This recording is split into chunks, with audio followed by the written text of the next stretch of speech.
opinion, is overlooked as an influence by a lot of fans. And because, I mean, he was his brother's closest companion. Yep. He's even buried with his They're buried brother. together. They're buried in the same grave. Yeah. So what do you think, what influence do you think he had on, um, you know, Jack and Joy's relationship, and what do you think he thought about his sister-in-law? So if there was anybody who ever supported Jack and Joy, it was Warnie.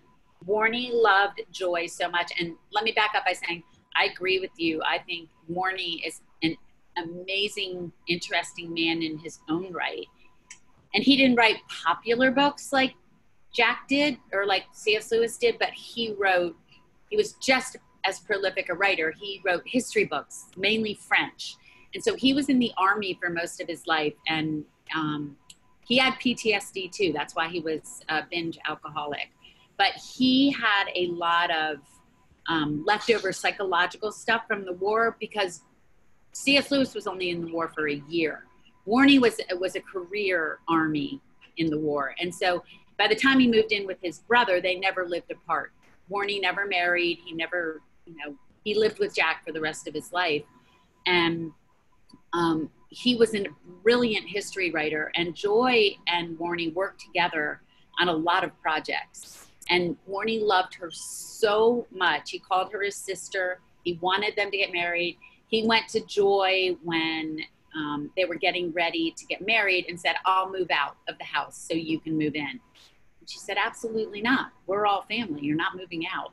And it is said that Jack turned to Warnie for comfort when Joy died. And Warnie was so distraught and went on such a bad bender, he couldn't even be there for his brother. So Warnie was always on Team Joy from the very beginning. And Warnie kept an intricate diary. And it's at the Wade Center, and I think it's published. And there's a line that he wrote back when Joy and Jack were writing letters to each other that says, we have received a letter from the most fascinating American woman. So Joy grabbed Warnie's attention from day one. So that is really Calvin. And I